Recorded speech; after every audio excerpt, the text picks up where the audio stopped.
प्रतीक्षा करावी आणि भगवंताला प्रार्थना करावी, तू माझी जननी काय गे साजनी, तू माझी जननी काय गे साजनी, विठ्ठला धावोनी विठ्ठले धावोनी भेटा देई, तू माझी जननी काय गे साजनी.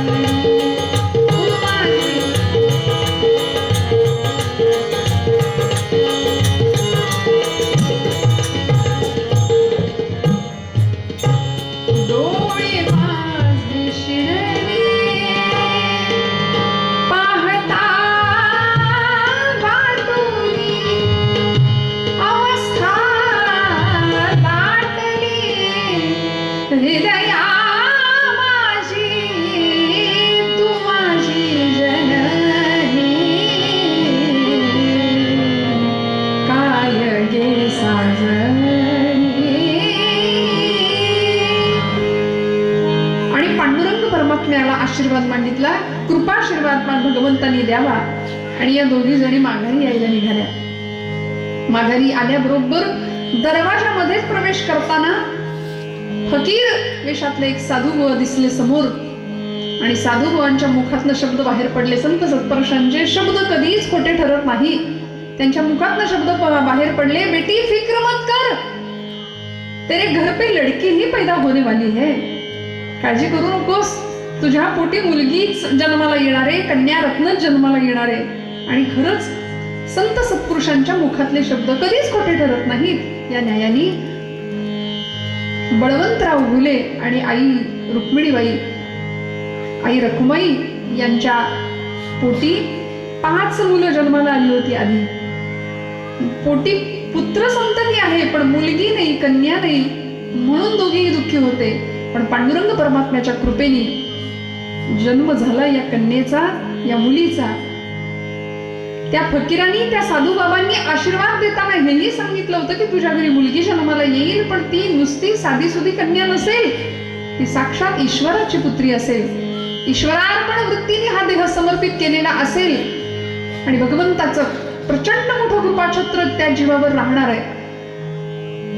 जन्म झाला, आपल्या सगळ्यांना माहिती आहे, पौष शुक्ल एकादशीचा दिवस, पुत्रदा एकादशीचा दिवस बाळाचा जन्म झाला. तारीख 1 जानेवारी 1901 साल. आणि जन्म झाल्याबरोबर आईनं बाळाकडं, आपल्या या लेकीकडं तासनतास टक लावून बघत बसावं. बाळाचे पाय पाळण्यात दिसतात म्हणतात. लहानपणी मूल काय करतंय यावरून मोठेपणी कोण होईल हे सांगता येतं बरं का. आपण म्हणतो की नाही, अभ्यासात हुशार असेल तर डॉक्टर होईल माझं बाळ, इंजिनियर होईल. त्याला खेळात इंटरेस्ट असेल तर आपण म्हणतो मॅच फिक्सिंग चांगलं जमेल त्याला करायला. आणि खादाड असेल तर मंत्री नक्की होईल, नाही का. बाळाचे पाय पाळण्यात दिसतात. विभूतिमत्व ज्यावेळी जन्माला येतात ना त्यावेळी त्या उत्तम जागा निवडतात. ज्ञानोबराय कुठेही जन्म घेत नाही, तिथे विठ्ठलपंत आणि आई रुक्मिणी साक्षात भक्ती आणि मूर्तिमंत वैराग्य असावं लागतं. तुकोबराय कुठेही जन्म घेत नाही, तिथे बोलोबा आणि आई कनकाईनीच असावं लागतं. छत्रपती शिवप्रभू कुठेही जन्माला येत नाही, तिथे शहाजीराजे आणि आमच्या जिजाऊ आई साहेबच असाव्या लागतात. तसं परमपूज्य ताई महाराज कुठेही जन्माला येत नाही, बळवंतराव घुले आणि रुक्माई आई लाभावी लागते.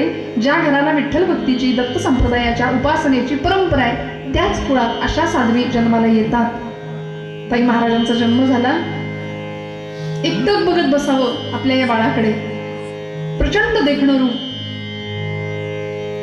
आणि असं तेजपुंज शरीर, तेजपुंज चेहरा पहावा. भगवंतांनीच, जसं नामदेव महाराज म्हणतात ना, ब्रह्ममूर्ती संत जगी अवतरले, उद्धरावया आले दीनजना. जन्म झाला, 5-6 महिन्याचं वय झालं फक्त. मांडीवर घेऊन बसावं अगदी लहानपणापासूनच. मुखामध्ये आईने नामसाधना करावी आणि या बाळाने आपल्या आईकडचं नाम मुखाकडे बघत राहावं, ते नाम ऐकत राहावं. नाम घेता घेता आईचं मुखातलं नाम बंद पडलं, वैखरीचं नाम बंद झालं की लगेच टॅ करून रडायला सुरुवात करावी. पुन्हा नाम सुरू झालं की पुन्हा शांत व्हावं. आहेत का असे लेकरं आता? दिसतात का हो? का ताई महाराजांचं चरित्र गोड आहे? का ऐकायचं? का आपल्या लेकरांना ऐकवायचं? म्हणजे आताची आई ते आणते, दुसरा काही उपचार नाही, भजन नाही, नाम नाही, काही नाही. मग ते टीव्हीवर काहीतरी सैराट सारखं काहीतरी लागलेलं असतं नाही का, कुणी बिघडवलं, मग आपण दोष देतो आमची पोरं बिघडली, ऐकतच नाही. असं नाहीये. का संत सत्पुरुषांच्या चरित्राचा संग करायचा? लागो नेदी मळ ममतेचा, न धरी रे संग राही रे निसंग. लागो नेदी मळ ममतेचा, त्यामुळे असा संग करावा चरित्राचा. ही कन्या लहानाची मोठी होती, लीला नाव ठेवलं पाळण्यातलं. आणि बघता बघता बघता वर्षाचं वय झालं आणि हळूहळू हळूहळू पावलं पडायला लागली. घरभर रांगावं, हळूहळू चालायला लागावं धुडक्या चालीनी. एवढंच नाही, भक्तीमध्ये कीर्तनामध्ये रंगून जावं आणि छान टाळ वाजायला लागले. स्वरांचा झंकार कानावर पडला, नादब्रह्म स्वरब्रह्म कानावर पडलं की सुंदर मुखाने भजन करत नाचावं सुद्धा. गोकुळीचं सुख लोकांना बघायला मिळावं या अंगणामध्ये. आणि बघता बघता बघता याच मुलीच्या जन्माआधी काही घटना या कुटुंबामध्ये घडल्या. त्या घटनांमध्ये 5 मुलं बळवंतरावांच्या आणि रखुमाई आईसाहेबांच्या पोटी जन्माला आली होती ना, त्यातली 2 मुलं महाराष्ट्रामध्ये प्लेगच्या साथीने थैमान घातलं होतं. भाद्रपदातल्या गणेश चतुर्थीचा उत्सव संपला की पुण्यासारख्या शहरामध्ये प्रचंड मोठ्या प्रमाणामध्ये प्लेग नावाचा रोग थैमान घालायचा. काखेमध्ये गाठ येऊन माणसं पटापट मरून जायची. घरादारावर दुःखाचे डोंगर कोसळायचे, प्रेताच्या प्रेत अशी बाहेर निघायची. आणि त्याच प्लेगच्या साथीमध्ये आमच्या ताई महाराजांच्या 2ही बंधू मोठे आणि वडिलांचा अंत झाला. जन्माला येण्याआधीच पितृछत्र हरपलं. महापुरुषांची चरित्र अशी असतात, संत सत्पुरुषांचं जीवन असं असतं. दग्धम दग्धम पुनरपि पुनः कांचनम पीतवर्णम. सोनं, कांचन म्हटलंय सोन्याला. सोनं जितकं तापू भट्टीमध्ये, जितकं तावून सुलाखून त्याला तापवलं जातं तेवढं ते जास्त चकाकतं. संतांचं आयुष्य असंच असतं. प्रचंड संघर्ष. जन्माला येण्याआधीच पितृछत्र हरपलं आणि एकट्या आईने सांभाळ करावा आपल्या 2 मोठ्या लेकरांचा आणि या कन्येचा. ताईसाहेबांच्या आत्या होत्या सखूबाई. सद्गुरू माधवनाथ महाराजांच्या त्या सत्शिष्या होत्या. आणि सखूबाईंनी सांगावं की आपण माधवनाथ महाराजांच्या पायाशी जाऊ, चरणाशी जाऊ. म्हणून ताई महाराज म्हणजे लहानपणीच्या लीला ताईसाहेब, ताई महाराज आणि आईसाहेब या तिघींनी जावं. फक्त 5 वर्षाचं वय होतं बरं, 5 वर्षाचं. आणि वयाच्या 5व्या वर्षी ताई महाराजांना घेऊन या 2घी जणी माधवनाथ महाराजांच्या समोर आल्या. माधवनाथ महाराजांनी पाहावं या लेकराकडं. चेहऱ्यावरचं तेज वेगळं होतं. प्रचंड विलक्षण असं तेज, सामर्थ्य त्या व्यक्तिमत्वाकडे पाहून माधवनाथ महाराजांना कळालं. महाराजांनी सांगावं की ये बाळा, मी तुझीच वाट पाहत होतो. श्रोते हो, संत सत्पुरुष सद्गुरू कसे असतात बघा. आपण आजच्या भाषेत म्हणतो मी गुरु केला. गुरु करायचा नसतो, गुरु मिळायचा असतो. आणि योग्य वेळ आली की जीवनामध्ये गुरु पथप्रदर्शन करतात, कृपाशीर्वाद देतात. ये बाळा, मी तुझीच वाट पाहतोय म्हणून. आणि या 5 वर्षाच्या कन्यकेनी नाथ महाराजांच्या समोर उभं राहावं आणि काय सांगावं? सोड माऊली माया,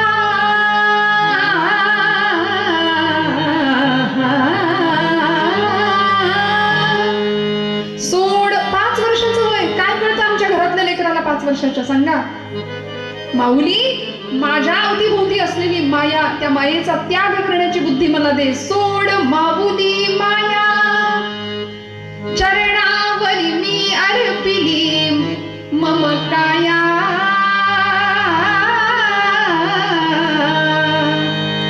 होईल धन्य तनूही,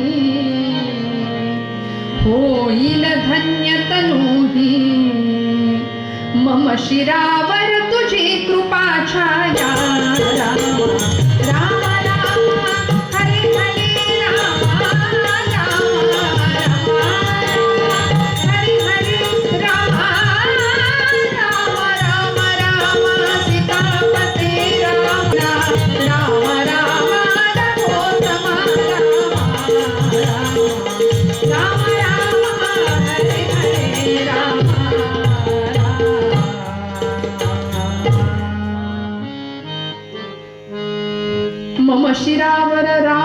तुझी कृपा छाया. एवढं ऐकलं मात्र अर्थात माधवनाथ महाराजांना या कन्येचा, या मुलीचा अधिकार काय होता हे कळालं होतं. त्यामुळे या ताई महाराजांना आपल्या चरित्र नाही केला. माधवनाथ महाराजांनी एका खोलीमध्ये नेऊन गुरु उपदेश केला, कर्णरंध्रामध्ये नाथ संप्रदायाचा मंत्र दिला, अनुग्रह केला आणि मस्तकावर हात ठेवला. तसं जीवन परिपूर्णपणे बदलून गेलो. गुरूंचा कृपास्पर्श जीवनाला झाला. आपणासारखे करीती तात्काळ नाही, काळ वेळ तया लागी. 5व्या वर्षी सद्गुरूंची दीक्षा प्राप्त होते, अनुग्रह प्राप्त होतो, जीवन परिवर्तन घडतं. आणि 5 वर्षाचं हे बाळ घरामध्ये ज्यावेळी आपण अलीकडची बाळ आपण मुलं पाहतो, पण ताई महाराजांचं चरित्र असं आहे, आपण सगळे जाणता श्रोते हो, एखाद्या कोपऱ्यामध्ये बसावं, ध्यानस्थ व्हावं, पद्मासन घालावं, कुठेच लक्ष नाही. खेळण्या वागडण्याचं वय होतं, परंतु वृत्ती अधिकाधिक अंतर्मुख होत गेली, कारण गुरुकृपेचा स्पर्श जीवनाला झाला. फार कुणाशी बोलणं नाही. बरं, खेळण्याचं सुद्धा कुणी कितीही खेळणी आणून दिली तरी सुद्धा ठराविक खेळणी घ्यावीत आणि खेळ सुद्धा भगवंताचाच करावा. बरं का, शाळेत घातलं, शाळेतल्या मैत्रिणींना घ्यावं, त्यांना नामाचं महत्व सांगावं आणि नामातच तल्लीन व्हावं. शाळेतल्या शिक्षकांनी तक्रार करावी, मुलीचा अभ्यासात लक्ष नाहीये, सतत एकांतवासात बसते, ध्यान करते, नामस्मरण करते. त्याही वयामध्ये ताई महाराजांनी सांगावं की अहो, तुम्ही सुद्धा भगवंताचं ध्यान करा, तुम्ही सुद्धा त्याच्या सानिध्यात राहा, तुम्ही सुद्धा त्याचं नाम घ्या. आणि भगवत भक्तीचा, गुरु कृपेचा स्पर्श अशा जीवनाला झाला की अभ्यासाला जरी बसल्या ना तरी भगवंताशी संवाद करायच्या. भगवंताला म्हणायच्या, परमेश्वरा, हे भगवंता, या अभ्यासाला आपण वाचूया, आपण अभ्यास करूया. बघा, संतांनी आम्हाला हेच सांगितलं, प्रत्येक क्रियेमध्ये भगवंत आपला असला पाहिजे. अहो येता जाता, उठत बसता, कार्य करता, तदा देता घेता, वदनी मदता, ग्रास गिळता, घरी दारी शय्येवर अति सुखाचे अवसरी, समस्तांची लज्जा त्यजुनी भगवत चिंतन करी. अखंड भगवत चिंतन, अखंड नामस्मरण. आणि बघता बघता बघता 7-8 वर्षाचं वय झालं आणि शास्त्र असं सांगतं, 8 वर्षात भवेत कन्या. मुलगी 8 वर्षाची झाली की असं म्हटलंय, आता पितृछत्र तर हरवलंच होतं, पण तिच्या विवाहाची काळजी आईला वाटायची. आमच्या मोरोपंतांची एक आर्य आहे, उपवर कन्या होता, उपवर कन्या होता, पितयाच्या काळजास कातरते, कातर सासर सागर जाय कशी पार हेची कातरते. कन्या उपवर झाली. आता पूर्वीचा काळ होता, 8 वर्षाचं वय झालं की 8 वर्षात भवेत कन्या. 8 वर्षाची ती कन्या असते. आता आम्ही 28 वर्षाची झाली तरी म्हणतो आमची कन्या, नाही का? तसं नाहीये ते. 8 वर्षाच्या मुलीचा विवाह पूर्वीच्या काळी केला जायचा. मुलगी उपवर झाली की मग घरच्यांना काळजी लागायची. पितयाच्या काळजास कातरते, पित्याच्या काळजाला काळजीची कात्री लागते. की म्हणाले, हे संसार रूपी जो सागर आहे, ते जाणार आहे सासरी. सासर रूपी सागरामध्ये कसे प्राणी असतील? प्राणी म्हणले का मी? नाही, प्राणी नाही, पण माणसंच असतात, पण प्राण्यासारखी वागतात. तर तिचं पुढे कसं होईल याची काळजी आई वडिलांना कायम लागते. या बाळाची काळजी आईला लागली होती. हिचं पुढे कसं होणार, कसं स्थळ मिळेल, आणि म्हणून स्थळं चालून यायला लागली. पण माधवनाथ महाराजांनी आधीच सांगून ठेवलं होतं आईसाहेबांना, रखुमाई आईसाहेबांना सांगितलं होतं की बाई ग, हिच्या लग्नाच्या भानगडीत पडू नका. कारण हे स्वरूप वेगळं आहे, हे व्यक्तिमत्व वेगळं आहे. हिला लग्न बंधनात अडकवू नका. ही बंधनात अडकायला नाही आली, बंधनात पडलेल्यांना सोडवण्याकरता हा जन्म आहे. बंधनात जी जी माणसं अडकली आहेत ना, संसार सागरात गटांगड्या खाणाऱ्या अनेक प्रापंचिकांना सोडण्याकरता हा जीव जन्माला आलाय. ब्रह्ममूर्ती संत जगी अवतरले, हे सद्गुरूंनी ज्यावेळी सांगावं. पण तरी सुद्धा आईचं अंतःकरण होतं, तळमळायचं. शिक्षण घे बाई, मोठी हो, काहीतरी पोटा पाण्याचं बघ, काहीतरी शिक चांगलं आणि स्वतःच्या पायावर उभी राह, हे आईची अपेक्षा. पण ताई महाराजांचं चित्त कशात नव्हतं, प्रपंचात, अखंड नामसाधना. आणि आता सद्गुरु कृपा झाल्यानंतर मला देव भेटला पाहिजे, ही तळमळ. परमेश्वर कुठे भेटेल, तो कसा असेल, माझ्याशी बोलेल, मला दिसेल. प्रचंड तळमळ, ईश्वर दर्शनाची ओढ. म्हणून मी म्हटलं ना, आर्त सुरामध्ये ताई महाराज रडायच्या भगवंताकरता. आपण रडतो का? आपल्याला देव भेटत नाही कारण आपण रडत नाही. हा, आपण आपल्या प्रपंचासाठी रडतो, आपण देवासाठी नाही रडत. महाराजांना, ताई महाराजांना, बाबांना का दर्शन द्यावंसं वाटलं दत्तप्रभूंना? का उभी राहिली बालवेशामध्ये समोर? याचं कारण प्रचंड अर्थता होती. खूप रडायच्या, खूप रडायच्या. आणि निघाल्या ना एक दिवस, कुणालाही न सांगता घर सोडलं, बाहेर पडल्या. माहिती नव्हतं कुठे जायचंय, किती अंतर जायचंय, नेमकं कुठे जायचंय, कुणाला भेटायचं, काही माहिती नव्हतं. कुठे जायचे, किती जायचे, कुठे जायचे, किती जायचे, ठाऊक ना कवनाला, ठाऊक ना कवनाला. हो, कुठे जायचे, किती जायचे, ठाऊक ना कवनाला. येतील तिकडे पाय जायचे, येतील तिकडे पाय जायचे, ईश कृपा मिळवाया रामा, साधोजी रामा, राजा राम कहोजी.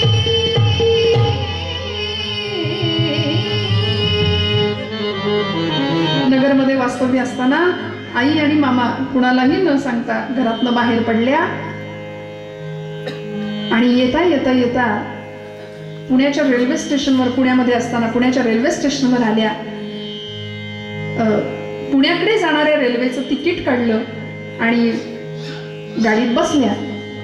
पुण्याकडे जाणारी रेल्वे, पण बेलवंडी नावाचं स्टेशन आल्यानंतर तिथे उतरण्याची इच्छा व्यक्त केली. स्टेशन मास्तरांनी विचारावं, बाई गं, हे पुण्याचं तिकीट आहे आणि तू इथे कुठे उतरते? सांगावं, माझी मावशी इथं राहते, आजारी आहे, मला बघायचंय, मला भेटायचंय. उतरल्या खाली. रात्रीची वेळ आहे श्रोते हो, अत्यंत लहान वय आहे. ईश्वर दर्शनासाठी तळमळणारा जीव भगवंत भक्ताची परीक्षा पाहतो असं म्हणतात. आर्त टाहो फोडावं भगवंतासाठी. पांडुरंगा, परमेश्वरा, हे भगवंता कधी दर्शन द्याल? आर्त स्वराने भगवंताच्या भेटीची तितिक्षा आणि तळमळ जीवाशी उराशी बाळगलेला हा जीव घर सोडलंय. अत्यंत लहान वय आहे, निबिड अंधकार आहे, रात्रीचा काळो काय 1:30, 2, 2:30चा प्रहर. आणि बघता बघता बघता त्या गावाच्या दिशेने पावलं निघाली. गाव एका बाजूला, नदी लागली, खंडेरायाचं मंदिर लागलं, एक छोटीशी टेकडी, ती टेकडी चढून जावं, डोंगर चढावा, वनराई आहे, घनदाट अरण्य आहे. श्वापदांचा आवाज कानावर पडतोय, रातकिडे किरकिर करतायत. आणि अशा अवस्थेमध्ये भगवंताला भेटायला हा जीव बाहेर पडलाय. श्रोते हो, तुमची माझी तळमळ इतकी नसते म्हणून देव आमच्यापासून लांब राहतो. आमचा प्रपंचच आम्हाला गोड वाटतो आणि आमच्या प्रपंचात बाकी सगळं असतं, देव नसतो. देव सोडून सगळं असतं. ताई महाराजांनी देवाला मागितलं, बाकी सगळ्याचा वेळ प्रसंगी त्याग केला.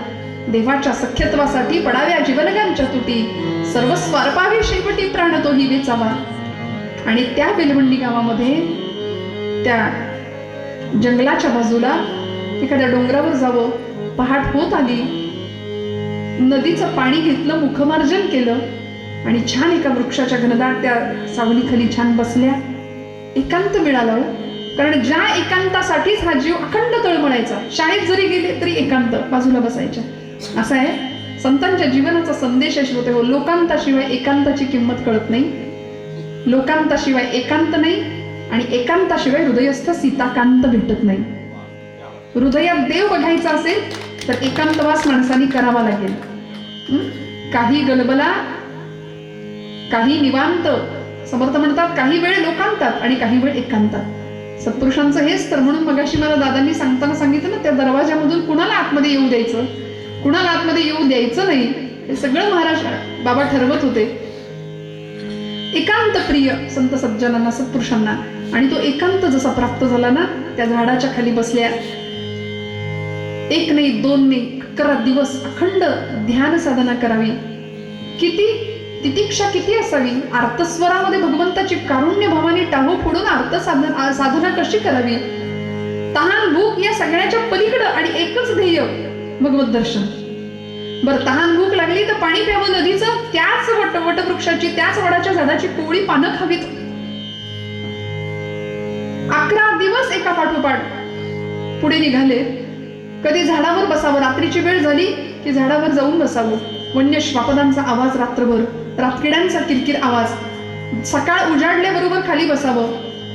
कुणीही गुरढोरं सुद्धा चरायला येणारी माणसं आजूबाजूला दिसायची. इतकं निर्जन अवस्थेत त्या बसायच्या, ध्यानधारणा करायच्या आणि भगवंतांची तितिक्षेने आर्ततेने वाट पाहायच्या. परमेश्वरा, का तळमळ लावता एवढी? भेटीची आवडी उतावीळ माना, भेटीची आवडी उतावीळ माना, भेटीची आवडी उतावीळ माना, लागलेसे ध्यान, लागलेसे ध्यान, लागलेसे ध्यान, लागलेसे ध्यान, लागलेसे ध्यान, जीवी जीवा, लागलेसे ध्यान, जीवी जीवा, भेटीची आवडी उतावीळ माना, भेटीची आवडी उतावीळ माना, भेटीची आवडी उतावीळ माना. परमेश्वरा, आता अंत बघू नका म्हणून आरडाओरडा करायच्या, मध्येच आकांत करायच्या, मध्येच रडायच्या, मध्येच उठायच्या की भगवंता आता नका अंत बघू, आता दर्शन द्या. 11 दिवस पूर्ण झाले. गुरुवारचा दिवस, संध्याकाळची वेळ. सूर्यनारायण अस्ताचलाला निघालेत. मावळतीच्या दिशेने प्रस्थान आहे भगवान सूर्यनारायणांचं. आणि अशा वेळी ध्यानावस्थेमध्ये ताई महाराज भगवंतांच्या दर्शनाची प्रतीक्षा करतायत. आर्त टाहो पडतायत, आता तरी देवा उशीर करू नका, आता तरी लवकर दर्शन द्या, समोर या, समोर या. आणि अस्ताचलाला जाणाऱ्या सूर्याबरोबर प्रकाश कमी होत होता आणि मिटलेल्या डोळ्यांपुढे अचानक दिव्य प्रकाश दिसायला लागले. डोळे उघडले आणि साक्षात बाल स्वरूपामध्ये भगवान प्रभू दत्तात्रयांचं दर्शन झालं. काय अंतःकरणातला भाव होता! पाहिलं भगवंतांना, साग मदनी साही गमग गमग गमग सा. पाहिलं, दर्शन घेतलं. 3 शिरे 6 हात, 3 शिरे 6 हात, 3 शिरे 6 हात, 3 शिरे 6 हात.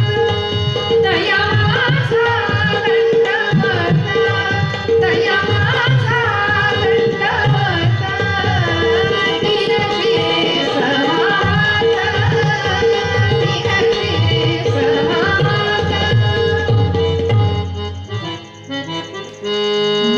पाहुनी सुंदर. कवी सुधांशू, सगळ्यांना माहितीये, प्रेमळ मूर्ती. काय झालं असेल ताई महाराजांचा भाव, काय विलक्षण असेल! साक्षात दत्तप्रभू बालरूपामध्ये, अत्यंत सोळ सुकुमार गुंड स्वरूप समोर उभं आहे दत्तप्रभूंचं. अश्रुधारा व्हायला लागल्या, अश्रुपात झाला. पाहुनी सुंदर प्रेमळ मूर्ती, आनंदाचे आसू झरती, आसू झरती, सारे सात्विक भाव उमलती, हळूहळू सलते मी पण माझे, दत्त दिगंबर दैवत माझे, दत्त दिगंबर दैवत माझे, दत्त दिगंबर दैवत माझे. एका वेगळ्या अवस्थेमध्ये ताई महाराज समाधी लागावी, दत्तप्रभूंचं दर्शन व्हावं एवढंच नाही, त्या बालमूर्तीनी बाळा हे घे म्हणून हातातल्या ओंजळीमध्ये एकमुखी 2 रुद्राक्ष टाकावेत. आयुष्याचा पूर्ण सार्थक झाल्याचं प्रचिती आली. आणि आता हा देह ठेवू कशाला, या प्रापंचिक माया जाळात मी फसू कशाला, म्हणून देह संपवते, देह विसर्जित करते असं म्हणून निघाल्या दरीच्या दिशेने उडी टाकायला. पण तेवढ्यात भिलवंडी गावातल्याच पाटलांनी त्यांना अडवावं. बाळा, तू माझ्या मुलीसारखी आहे, म्हणाले, तू माझ्या घरी ये. ताई महाराजांनी बेलवंडी गावामध्ये वास्तव्य केलं, अनेकांचा उद्धार केला, एकांतात खंडेरायाच्या मंदिराजवळ राहिल्या. अनेकांचा उद्धार करताना मी जसं पूर्वरंगात म्हटलं ना, होका ती सांगड घालावी लागते बरं आम्हा कीर्तनकारांना. हरदासाची कथा मूळ पदावर आली पाहिजे. अबंध होता होका दुराचारी विषयी आसक्त संत कृपेत त्वरित उद्धरतो. बेलवंडीमध्ये अनेक जणांचा उद्धार करताना ज्यांनी ताई महाराजांच्या वरतीच दुष्टकृत्य करण्याचा प्रयत्न केला होता असे एडके नावाचे एक साधू होते, ढोंगी साधू होते. दुष्ट प्रकार, अघोरी कृत्य करावं आणि ताई महाराजांना स्मशानात नेऊन बळी द्यावा, इतका घोर प्रकार करताना ताई महाराजांनी त्यांचाही गुरुकृपेच्या जोरावर उद्धार करावा, अनेक जणांचा उद्धार करावा. पाप ताप दैन्य जाई उठाउठी, झाली या भेटी हरिदासांची. सहज दर्शन. ताई महाराज घर सोडून गेल्यानंतर घरातल्या लोकांनी अनेक प्रकारे शोध घ्यावा. शिर्डीच्या साईबाबांची भेट ताई महाराजांनी या काळामध्ये घेतली होती. माधवनाथांच्या अनुग्रहानंतर साकोरीच्या मठामध्ये असताना अनेक लोकांना विचारून पाहावं, अनेक ठिकाणी पाहिलं, कुठेच पत्ता लागत नव्हता. म्हणून बेलवंडीचा पत्ता लागला. बेलवंडीमध्ये आले, न्यायला आले. ताई महाराज काही दिवसांनी आपल्या घरी पुन्हा एकदा गेल्या आणि साकोरीच्या मठामध्ये परमपूज्य सद्गुरू उपासनी महाराजांच्या सानिध्यामध्ये ती सद्गुरू कृपा प्राप्त करून घेतली. अनेकांचा अनेक प्रकारे उद्धार केला. मेहरबाबांच्या सानिध्यामध्ये सत्शिष्या बनून तिथेही राहिल्या, तिथेही गुरुकृपा प्राप्त करून घेतली. आणि बघता बघता जीवन उद्धार, लोकांचा उद्धार करताना स्वतःचं जीवन परिपूर्णपणे एखाद्या सूर्याच्या प्रखर तेजाप्रमाणे तळपत होतं. शिष्य संप्रदाय हळूहळू जमायला लागला. या ताई महाराजांच्या आयुष्यामध्ये घरी वास्तव्य असताना आईने बऱ्याचदा सांगावं की बाई ग, पुढचं आता शिक्षण घे आणि काहीतरी पोटापाण्याचं कर. श्रोते हो, असा प्रसंग आयुष्यामध्ये यावा. ताई महाराजांनी उलट उपासनेचं, ध्यानाचं, नामस्मरणाचं महत्व आईला सतत सांगावं. आई, जगी सर्व सुखी असा कोण आहे? मग भगवंत जगाचा पोशिंदा आहे. वृक्षाचेही पान हाले त्याची सत्ता राहिली, अहंता मग कोठे? वृक्षाचं पान सुद्धा ज्याच्या सत्तेशिवाय हलत नाही, मी चिंता का करू? कारण सगळ्या चिंतांचं हरण करणारा चिंतामणी मला भेटलाय. त्यामुळे चिंतेचं चिंतन करणं केलं तर ती चिंता चितेपर्यंत घेऊन जाईल. चैतन्याचं चिंतन करावं म्हणजे चैतन्य प्राप्त होतं आणि सद्गुरु कृपाशीर्वाद होता. साक्षात दत्तप्रभूंचं दर्शन होतं. जीवन कृतार्थ अवस्थेला पोहोचलेलं होतं. पण त्याच वेळी आता आईचं ऐकलं नाही. त्यामुळे एक दिवस आईने वैतागून सांगितलं मामांना की बाई, हिचा हात धरून घरातनं बाहेर घालव. माध्यमिकच्या वेळी ताई महाराज भोजनाला बसलेत, अन्नब्रह्म समोर आहे. मामांनी हात धरावा आणि हाताला धरून उठवून घरातनं बाहेर काढावं. एका अर्थी आपल्याला मिळालेली ही संधीच की काय, पुन्हा एकदा असं म्हणून ताई महाराज बाहेर पडल्या. अनेक ठिकाणी जावं, अनेकांचं सहाय्य घ्यावं या भक्ती मार्गामध्ये. शिर्डी साईबाबांचा सुद्धा सहवास, गाडगे महाराजांचं दर्शन सहवास, गोविंद स्वामी महाराजांचं दर्शन सहवास, अनेक संत सत्पुरुषांच्या भेटी घ्याव्यात. माधवनाथ महाराजांचा निरोप, पुण्याला माधवनाथ महाराजांचं दर्शन झालं. स्वतः माधवनाथ महाराजांनी, बाबांनी कानामध्ये कुंडल घातली ताई महाराजांच्या. कृपाशीर्वाद मिळाला आणि ताई महाराजांना सांगावं इंदोरला यावं लागेल तुला. माधवनाथ महाराजांच्या इंदोरच्या उत्सवामध्ये ताई महाराजांनी प्रस्थान करावं. तिथे गेल्यानंतर नाथ महाराजांची इच्छा होती की तू आता कीर्तन कर. ताई महाराज म्हणायच्या की मी खूप लहानपणी काही गोष्टी लिहून घेतलेल्या आहेत, मला नाही आठवणार आता मी कशी उभी राहू कीर्तनाला. पण करता करविता भगवंतांनी सद्गुरू जर असतील तर विश्वास ठेव, कीर्तनाला उभी राहा. 30,000-35,000 जनसमुदाय समोर आहे. ताई महाराज कीर्तनाला उभ्या राहिल्या. काळ कुठला आहे श्रोते हो बघा. आज आपल्या समाजामध्ये एखाद्या स्त्रीने कीर्तन करावं की नाही अशा चर्चा होत आहेत. महिलांना कीर्तनाचा अधिकार आहे की नाही अशा चर्चा होतात. हे आत्ता चालतं 21व्या शतकाकडे. त्या काळामध्ये, म्हणजे तो काळ काही फार जुना नाही पण तरी सुद्धा त्या काळामध्ये नाथ महाराजांची कृपा व्हावी आणि ताई महाराजांनी कीर्तनाला उभं राहावं, मीराबाईंसारखं पायात पैंजण घालावं आणि ब्रह्मानंदामध्ये तल्लीन होऊन नाचायला लागावं, रंगून जावं आणि गोड असं भगवंतांचं भजन सुरू करावं. गोपाला गोपाला देवकी नंदन गोपाला, गोपाला गोपाला देवकी नंदन गोपाला, गोपाला गोपाला देवकी नंदन गोपाला. बोला बोला. गोपाला गोपाला देवकी नंदन गोपाला.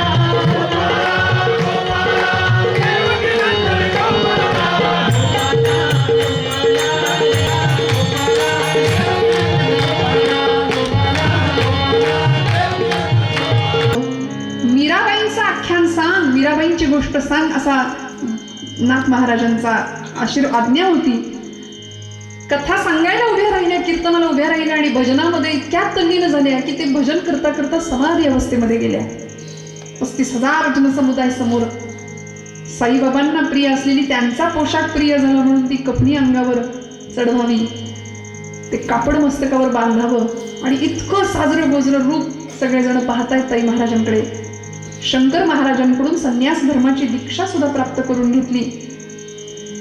जीवन इतकं सुंदर कृतार्थतेने सामोरं गेलं, ईश दर्शन झालं.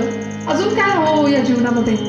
भगवान माधवनाथ महाराजांनी या प्रसंगामध्ये उठावं आपल्या सिंहासनावरून, समाधी अवस्थेमध्ये गेलेल्या ताई महाराजांच्या मस्तकावर हात ठेवावा आणि सांगावं, ताई आता कीर्तन चालू ठेव, पुढे पुन्हा जाऊन आपल्या आसनावर बसावं आणि त्यानंतर ताई महाराजांनी इतकं गोड कीर्तन करावं, मीराबाईंचं गोड आख्यान लोकांना सांगावं.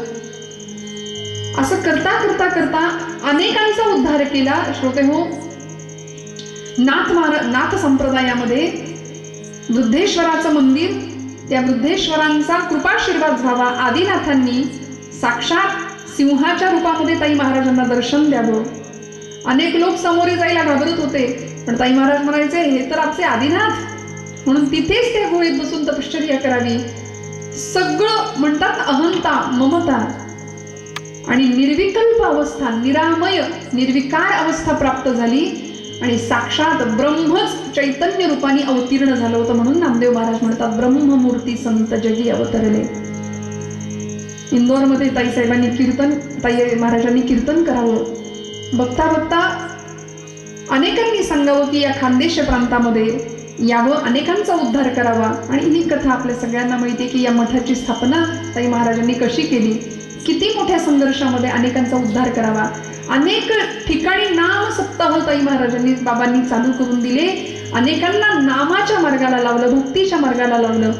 भवसागरामध्ये गटांगळ्या खात असणारा समाज भक्तीची दीक्षा त्या समाजाला द्यावी आणि खऱ्या अर्थी जगाच्या कल्याणा संतांच्या विभूती या न्यायाने अनेकांचा उद्धार करावा. अनेक गावांमध्ये नाम सप्ताह सुरू करून दिले आणि मग या गावामध्ये, उंदीरखेडे गावामध्ये येऊन सुद्धा हे सगळं वैभव ताई महाराज या अलीकडच्या काळामध्ये निर्माण करतात. तुमचं माझं अनेक जन्माचं भाग्य आहे, जन्मोजन्मी आम्ही बहुपुण्य केले, तेव्हा या विठ्ठले कृपा केली म्हणून आपली पावले इथे आहेत. बाबांचा आशीर्वाद आपल्यावर आहे. आई आहे पण पित्याचं छत्र सुद्धा देते, म्हणून बाबा म्हणून उल्लेख करता आपण सगळे की खरंच ज्याला कुणी नाही ना, मी म्हणते ना, आपण म्हणतो आळंदीला जावं, माऊली, ज्याला आई नाहीत, वडील नाही, जो अनाथ आहे ना, ज्ञानराज माझी अनाथांची माया, तसं बाबांच्या रूपाने, ताई महाराजांच्या रूपाने ज्याला कुणी नाही, जो खरंच अनाथ आहे, त्याला ताई महाराज आहेत. ते बाबा आहेत म्हणून आपली पावलं इकडे यावीत. कुठल्याही प्रकारची आसक्ती नाही, प्रसिद्धीची हाव नव्हती, कीर्तीचा हव्यास नव्हता. फक्त लोकांना सतत सांगावं की जो ब्रह्मरसाचा काढा मी प्यायले ना, तो काढा तुम्ही प्या. सेवितो हा रस वाटितो अनेका, घ्यारे होऊ नका रानभरी. आम्ही ज्या काढ्याचं गोड काढा ब्रह्मरसाचा, त्यांनी भवरोग निवारण होतो, तो काढा आम्ही प्राशन केलाय आणि तो मी तुम्हाला द्यायला आलीय. तर तुम्ही त्याचं प्राशन करा, अखंड नाम घ्या. नामामध्ये मिळणारी ताकद अन्यत्र कुठे नाही. तुम्ही आम्ही खेळीमेळी गदारोळी आनंदे, हा आनंदाचा गदारोळ फक्त नाम साधनेतच होऊ शकतो. म्हणून नाम महात्म्य जगाला पटवून सांगावं.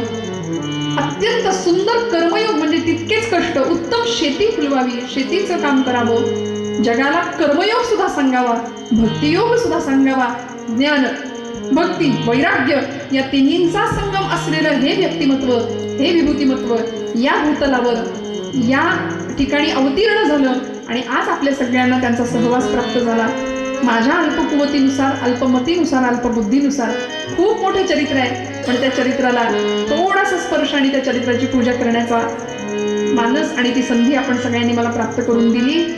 खरं तर आपण सगळे चरित्र जाणता, आपल्याला इथे येऊन ताई महाराजांचं चरित्र सांगणं ही माझी खरं तर पात्रता नाही, पण शीतलताई, त्यांची इच्छा, त्यांची तळमळ आणि त्यांनी मला केलेलं सहकार्य, माझ्याकडे हातात असलेला अत्यंत कमी वेळ, त्या वेळेमध्ये जे काही थोडंफार आपल्या समोर मांडता आलं ते मांडण्याचा प्रयत्न केला.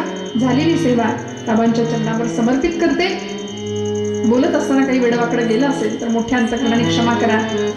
भक्तीचंच दान द्यावं, लोकांनी पैसे द्यावेत या कामामध्ये, तरी सुद्धा बाबा म्हणायचे मला पैसे नको, मला भक्तीची भीक द्या. द्यायचीच असेल तर पैशांची भीक नको, भक्तीची भीक द्या.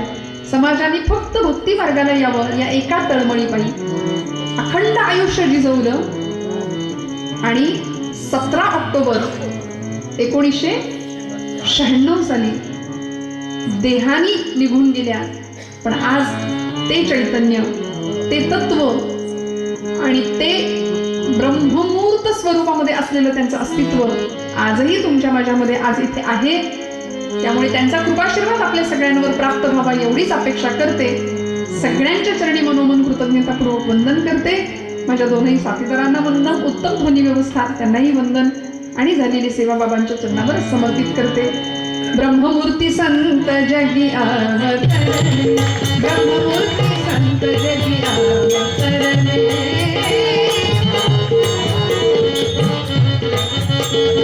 उद्धराया आली दीन जना, उद्धराया आली दीन जना, दीन जना. ब्रह्ममूर्ती संत जगी अवतरले, ब्रह्ममूर्ती संत जगी अवतरले, ब्रह्ममूर्ती संत जगी अवतरले, जगी अवतरले, जगी अवतरले.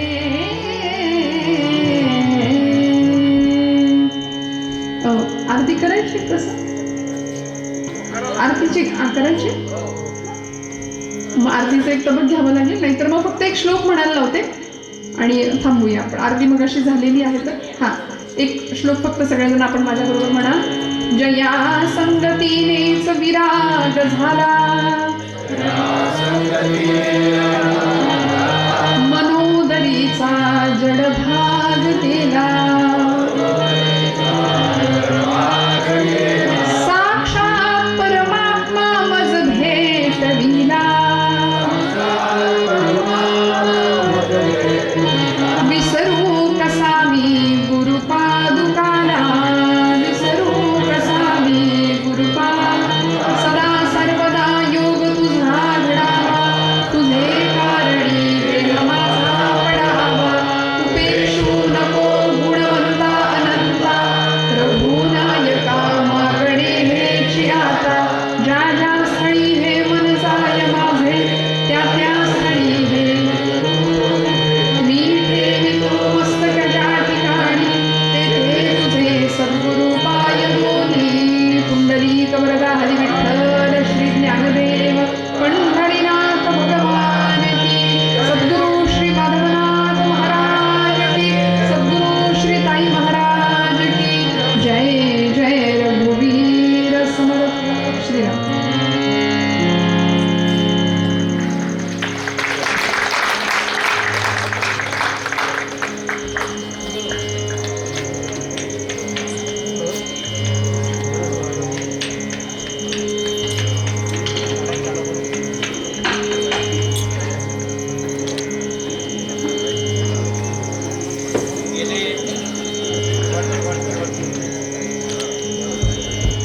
दीड 2 तास आपण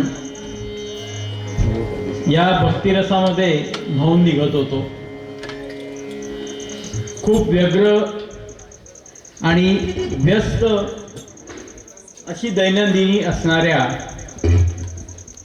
आणि ज्यांच्यावर प्रत्यक्ष सरस्वती प्रसन्न आहे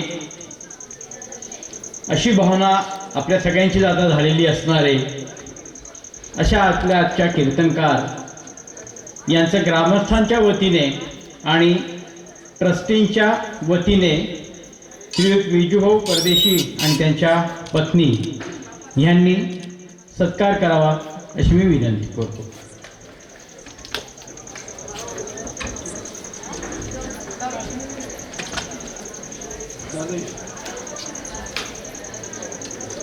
त्याच्या यजमानाला विनंती करतो त्यांनी आपल्यासोबत यावं.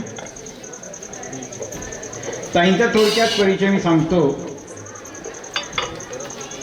रोहिणीताई कौतुक परांजपे यांचं शिक्षण MA झालेलं आहे. संगीतशास्त्रामधून त्यांनी MA केलेलं आहे. BA त्यांनी कीर्तनशास्त्रातनं केलेलं आहे. त्यांना गुरुस्थानी हबप कीर्तन कला शिखर श्री नारायण गोवा काणे कोल्हापूर आणि जे संपूर्ण महाराष्ट्राला परिचित आहेत हबप श्री चारुदत्त ताफळे यांना ते गुरुस्थानी मानतात. त्यांना खूप सारे पुरस्कार मिळालेले आहेत आणि त्यांची देश पातळीवरती स्त्री कीर्तनकार म्हणून, तरुण कीर्तनकार म्हणून, नारदीय कीर्तनासाठी विशेष योगदान म्हणून असे वेगवेगळ्या स्वरूपाचे त्यांना पुरस्कार प्राप्त झालेले आहेत.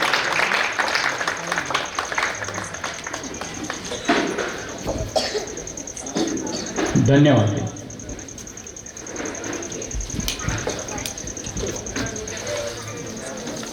आजच्या आपल्या धडपड केली त्या धडपड करणाऱ्या सगळ्यांचं मनापासून अभिनंदन.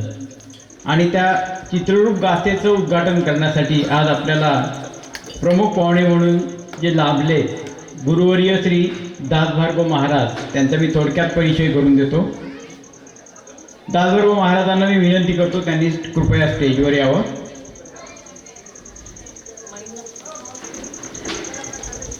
त्यांच्या पत्नी माई यांनी सुद्धा स्टेजवर यावं. त्यांचा सत्कार करण्यासाठी डॉक्टर VS पाटील आणि सौ मंदाकिनीताई चव्हाण यांनाही मी स्टेजवर यावं अशी विनंती करतो. दासभार्गव महाराजांचा व्यासंग खूप आहे. ते स्वतः गजानन महाराजांच्या साहित्याचे अभ्यासक आहेत. जवळजवळ एक तप गजानन महाराजांच्या चरित्रावरती अभ्यास करून दासगणू महाराजांच्या पोथीमध्ये जे जे प्रसंग, जे स्थानं यांचा उल्लेख आलेला आहे त्या प्रत्येक स्थानावरती जाऊन त्यांनी मुळापर्यंत जाऊन सगळी माहिती काढलेली आहे आणि त्या सर्व माहितीच्या आधारे त्यांनी चरित्रकोश गजानन महाराजांचा हा प्रसिद्ध केलेला आहे, लिहिलेला आहे. अशा व्यासंगी व्यक्तीला आपण आज इथं अनुभवत आहोत. त्यांच्या विद्वत्तेचा थोडा तरी अंश माझ्यामध्ये यावा अशी मी प्रभूचरणी प्रार्थना करतो. त्यांची कृपा आपणा सर्वांवर सतत राहो ही सुद्धा मी प्रार्थना करतो. डॉक्टर चव्हाण यांना मी विनंती करतो की त्यांनी दासभार्गव महाराजांचा सत्कार करावा.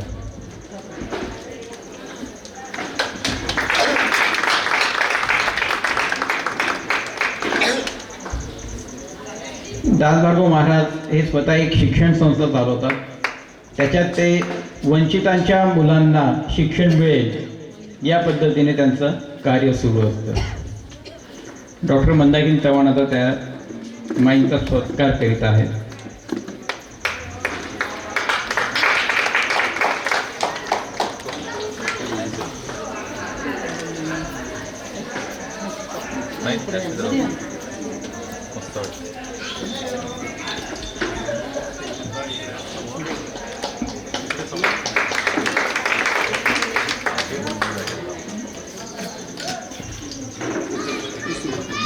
धन्यवाद.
विजयानंदी ताई महाराज की जय. श्रीनाथ जयनाथ जय जयनाथ. चलो चला थांबा.